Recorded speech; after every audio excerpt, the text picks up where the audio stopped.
Welcome back to my channel. Ado mayam ngasidi aiga chichega lai khurma chalini ba. To dada hoy chu chatkani anu moi mamana ba singa chattoine ba goi khungi. To moi dada do ibani hana thinbiramme. Ado yam mathang kai kai oi ba dum yengminarse.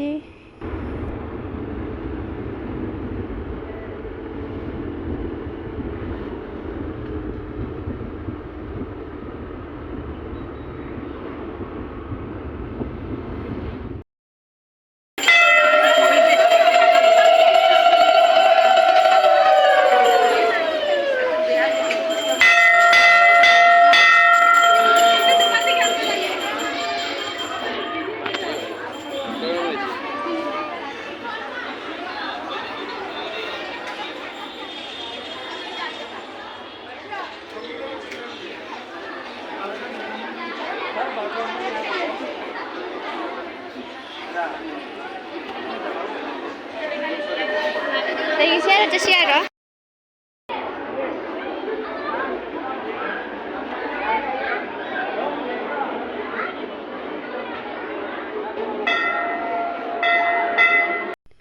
Adum yam akhoi hojik lai khuram loina phammi do mi kharadi tilleba nomajing numi se puja tawbunina nomajing numi se tilleba adum yam hari sabanina wasu ware aduna ngatang phamgi se aina lai khuram loiraga ngahak phammaga aduga gidi halle.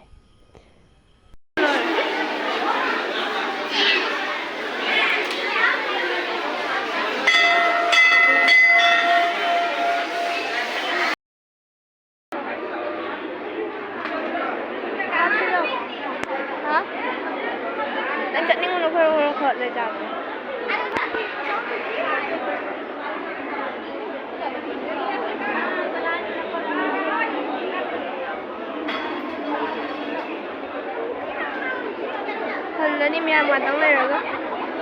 Siapa ini happy dalai.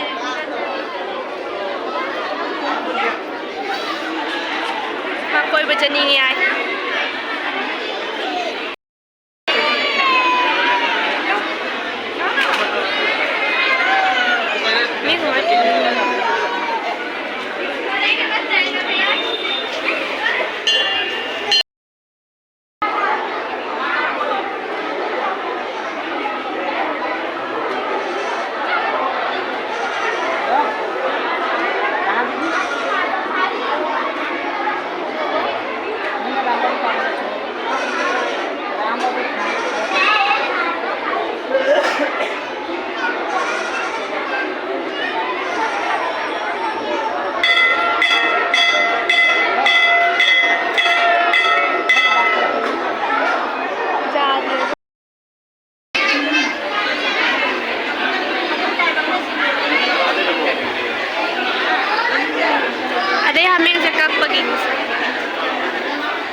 Lah.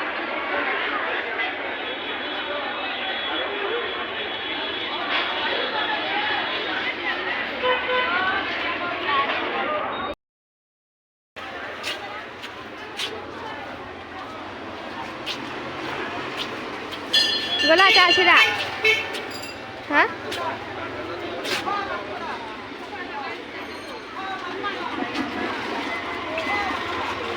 Aku duita mana?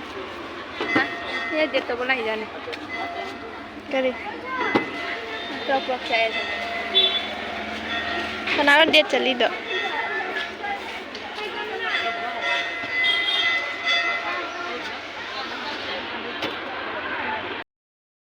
Cek, ni tahu jalan.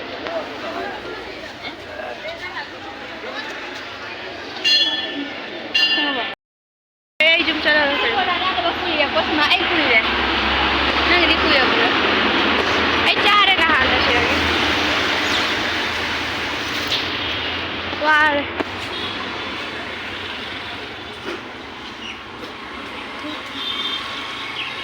ꯅꯨꯄꯤꯒ ꯑꯃꯨꯛ ꯂꯩꯔꯝꯃꯦ ꯌꯦꯡꯉꯨꯅꯦ ꯉꯁꯥꯏꯗꯣ ꯉꯁꯥꯏ ꯅꯨꯄꯤꯁꯤꯡꯗꯣ ꯁꯤꯗ ꯑꯃꯨꯛ ꯂꯩꯔꯝꯃꯦ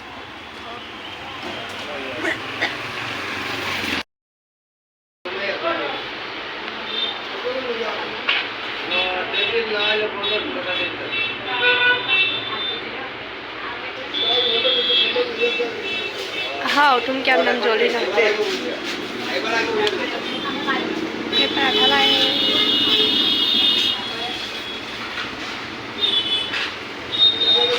If you ever feel like pairing lyrics with that vibe, I'm here. If you ever feel like pairing lyrics with that vibe, I'm here.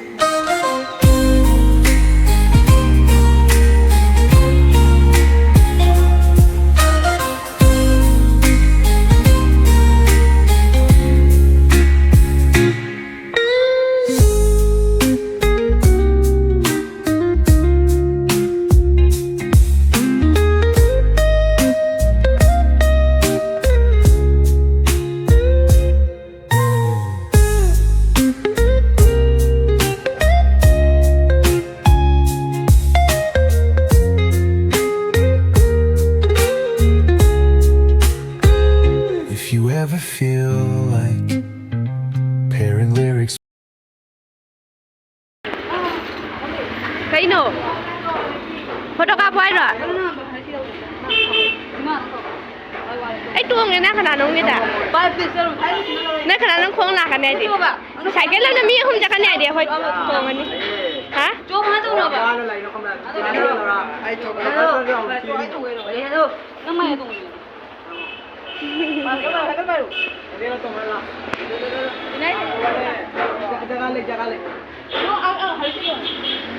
Kan deh.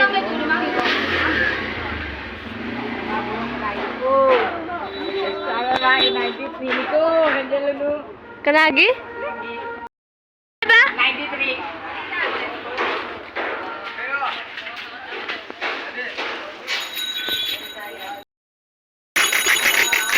Tadi nggak ada apa? Nah, nak di uber sih, udah kan tuh cari.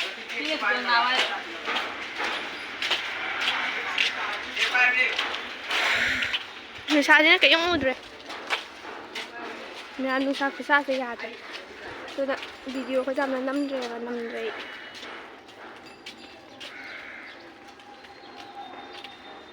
Nó mềm giống rồi một chỗ rồi nungsha nó xả mình lời phone cho xả để battery sẽ giảm nhau đi. Nó mềm giống rồi nên mình là sẽ ready. Siap sudah kak? Ready. Ada ayam mana ada? Nan pakai apa? Iya, ada kayak gimana lah? Hai. Nah, yang dia ada pencet. Coba kali ini, baca pencet kok. Nanti bahasa dia ni. Yang kayak ada. Lu joki. Coba dia. Ini kau bela tapi kita bela. Ai sih. Coba dia, kau coba. Next. Tengok so. Ya. Sudah setengah. Tengok so pencet. Jadi. Ini. Ambil aku. Ambil. Tengok so pencet. Baca pencet. Kasih jom. Belum. Biar dia cepat bani. Phone dia tiada coba. Tu mai jauh pun. Ini yang mana? Iya ada. Gari manus ni. Gari manus. Gari manus ni. Itu cycle, kari, free. Lik jauh jadi lik ke suara mana? Ini jadi apa dia? Kanti ini lah. Nama puri ada apa tu? Cycle macam. Cycle macam. No, ini mami jauh jadi, kini jauh jadi. Kamu nak ada apa? Saya kalau ambil. Ada di kalau ada tu ni mana? Chalo. Maya, jom jauh deh. Jom jauh hadi, jangan ni apa jom dah. Si dore apa na? Oh Cino, lagi teman.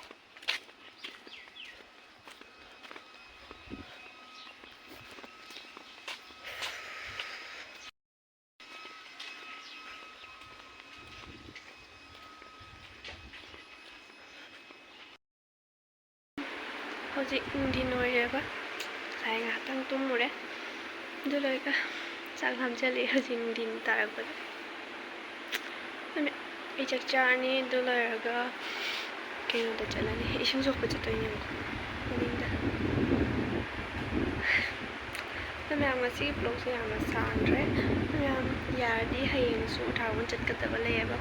Kacai lay bagi, nama ki aduh dong hayang dum thing nurse yang ꯉꯁꯤꯒꯤꯗꯤ ꯂꯣꯏꯁꯤꯟꯖꯔꯒꯦ ꯍꯌꯦꯡ ꯊꯦꯡꯅꯔꯁꯦ ꯕꯥꯏ ꯕꯥꯏ hello ꯃꯌꯥꯝ good morning ꯑꯗꯣ ꯍꯧꯖꯤꯛ ꯑꯩꯈꯣꯏ ꯑꯉꯥꯡ school ꯊꯤꯟꯕ ꯆꯠꯂꯤꯅꯦꯕ ꯑꯩꯒ ꯅꯃ ꯃꯆꯥꯒ ꯇꯥꯇꯣꯟꯒꯤ ꯒꯥꯔꯤꯗ ꯇꯥꯇꯣꯟꯅ ꯊꯤꯜꯂꯝꯃꯒ ꯑꯗꯨꯝ ꯇꯥꯇꯣꯟꯅ ꯊꯤꯜꯂꯝꯃꯒ ꯑꯩꯈꯣꯏ ꯄꯣꯠ ꯆꯩ ꯂꯩꯕ ꯆꯠꯀꯗꯕ ꯂꯩꯕꯅꯦ ꯑꯗꯨꯝ ꯑꯉꯥꯡ ꯁ꯭ꯀꯨꯜ ꯊꯤꯟꯕ ꯑꯣꯏꯅ ꯆꯠꯂꯨꯔꯦ ꯑꯗꯣ ꯃꯌꯥꯝ ꯉꯁꯤꯒꯤ ꯀꯩꯀꯩ ꯑꯣꯏꯕ ꯑꯗꯨꯝ ꯌꯦꯡꯃꯤꯟꯅꯔꯁꯤ ꯃꯈꯥ ꯇꯥꯅ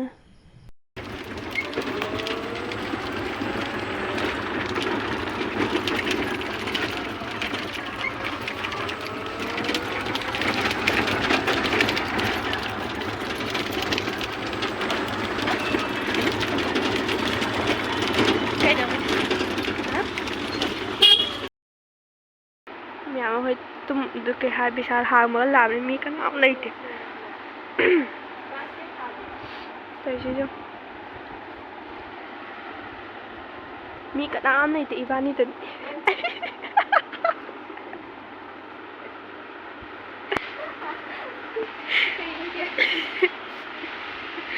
ꯊꯝꯈꯔꯦ ꯑꯗꯨꯗꯨꯒ ꯆꯠꯂ ꯍꯣꯠꯂꯨꯏꯔꯣ ꯁꯤꯂꯥ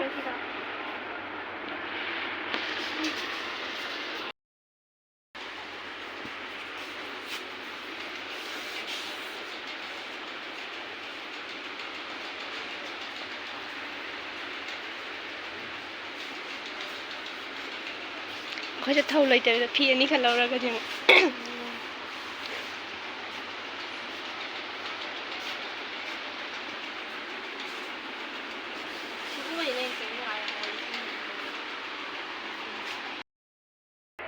ꯎꯏꯔ ꯎꯗꯦꯔ ꯈꯪꯗꯦ ꯑꯩ ꯅꯨꯡꯁꯥꯁꯦ ꯀꯔꯤꯝ ꯎꯗꯦ ꯍꯣꯏ ꯑꯗꯩ ꯊꯦꯡꯉꯨꯕ ꯀꯣꯜꯂꯤ ꯊꯣꯛꯄ ꯋꯥꯠꯇ꯭ꯔꯁꯨ ꯌꯧꯗꯦ ꯊꯦꯡꯒꯣꯝꯁꯦ ꯉꯥꯅꯨꯁꯨ ꯂꯩ ꯃꯗꯨꯗꯨꯗꯨꯗꯨꯗꯨ ꯉꯥꯏ ꯁꯥꯏ ꯍꯦꯛꯇ ꯂꯩ ꯃꯥꯗꯤ ꯁꯣꯟ ꯅꯥꯀꯟ ꯆꯠꯇꯦꯀꯣ ꯃꯨꯔꯤ ꯊꯥꯗꯕꯗꯨꯁꯨ ꯗꯨꯗꯨꯗꯨ ꯀꯌꯥꯝ ꯆꯥꯎꯕ ꯊꯣꯛꯂꯛꯏꯁꯦ ꯌꯥ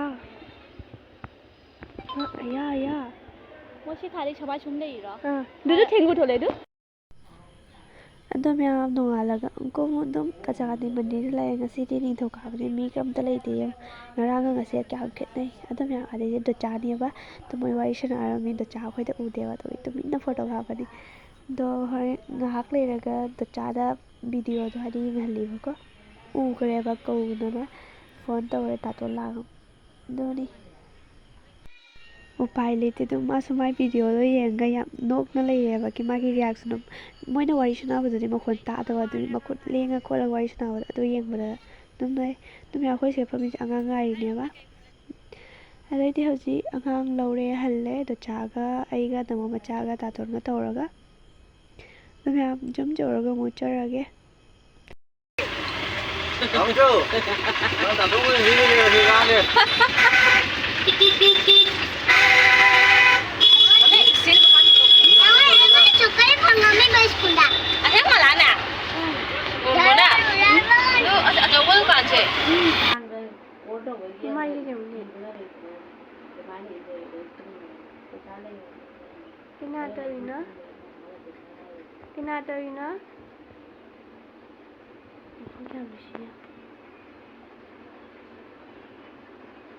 이씨 콩어지 그이다 떴겠네 쟤 구진가지 무슨 무이네 아마 버장이가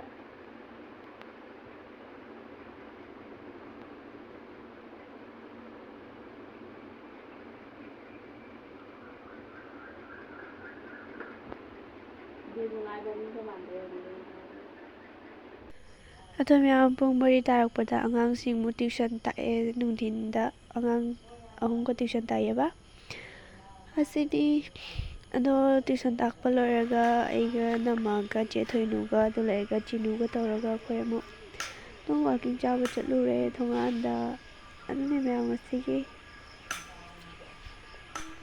ꯑꯗꯣ ꯃꯌꯥꯝ ꯕ꯭ꯂꯣꯒꯁꯦ ꯉꯁꯤꯒꯤꯗꯤ ꯁ꯭ꯋꯥꯏꯗ ꯂꯣꯏꯁꯤꯟꯖꯔꯒꯦ ꯅꯨꯡꯉꯥꯏꯕ ꯇꯥꯔꯗꯤ ꯂꯥꯏꯛ ꯁꯤꯌꯔ ꯁꯕꯁꯀ꯭ꯔꯥꯏꯕ ꯑꯦꯟ ꯀꯃꯦꯟ ꯇꯧꯕꯤꯔꯝꯃꯣ ꯑꯩꯅ ꯋꯥ ꯉꯥꯡꯕꯁꯤꯡ ꯑꯁꯣꯏꯕ ꯌꯥꯎꯔꯕꯁꯨ ꯉꯥꯛꯄꯤꯌꯨ ꯃꯌꯥꯝꯅ ꯉꯥꯛꯄꯤꯒꯅꯤꯁꯨ ꯈꯜꯂꯤ ꯑꯗꯣ ꯃꯌꯥꯝ ꯉꯁꯤꯒꯤꯗꯤ ꯂꯣꯏꯁꯤꯟꯖꯔꯒꯦ ꯕꯥꯏ ꯕꯥꯏ ꯃꯊꯪ ꯕ꯭ꯂꯣꯒꯇ ꯑꯃꯨꯛ ꯊꯦꯡꯅꯔꯁꯦ Woke up late, missed the morning glaze, but the sunlight hits in so many ways. Grabbed my shades and hit the streets, no plan, chasing vibes like seashells in the sand.